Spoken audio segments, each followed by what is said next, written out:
Praise the Lord. இன்னைக்கு ஏசப்பா உங்களை பார்த்து சொல்ற வார்த்தை என்ன அப்படின்னா, ஆபத்தில் நானே அவனோடு இருந்து அவனை தப்புவித்து அவனை கனப்படுத்துவேன். ஆமீன். ஆபத்தான காலத்துல நான் அவன் கூட இருந்து அவனை தப்புவித்து கனப்படுத்துவேன். உங்களை பார்த்து தான் சொல்றாரு, என் மகனே என் மகளே, உன்னோட ஆபத்து காலத்துல உன் கூட இருப்பேன், உன்னை தப்புவிப்பேன், கனப்படுத்துவேன். எப்படி இந்த ஆபத்துலேருந்து நான் வெளியில் வர்றது, நான் எப்படி இதிலேருந்து மீண்டு வருவேன்னு கலங்குறீங்களா? ஆண்டவர் சொல்கிறாரு, நான் உன்னை தப்புவிப்பேன், அதிலிருந்து உன்னை வெளியில் கொண்டு வருவேன், நீ அதிலிருந்து மீண்டு வர முடியும். அது மட்டும் இல்லாமல் நான் உன்னை கனப்படுத்துவேன்னு சொல்கிறாரு.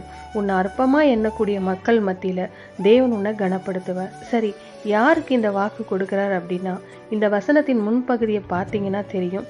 என்னை நோக்கி அவன் கூப்பிடுவான். யார் அவரை நோக்கி கூப்பிடுறாங்களோ அவங்களுக்கு தான் இந்த ஆசீர்வாதம். ஜெபத்தில் அவரை நோக்கி கூப்பிடணும்.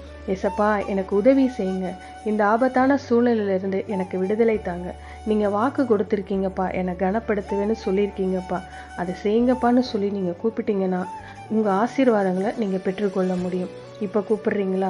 எங்கள் நல்ல தகப்பனே, உம்மை நோக்கி நாங்கள் கூப்பிடுறோம்ப்பா, எங்களை இந்த சூழ்நிலையிலிருந்து விடுதலை கொடுத்து எங்களை கனப்படுத்தி மேன்மைப்படுத்துங்கப்பா. இன்றைக்கே இந்த சூழ்நிலைகள் எல்லாம் மாறுவதை நாங்கள் காணும்படி செய்யுங்கப்பா.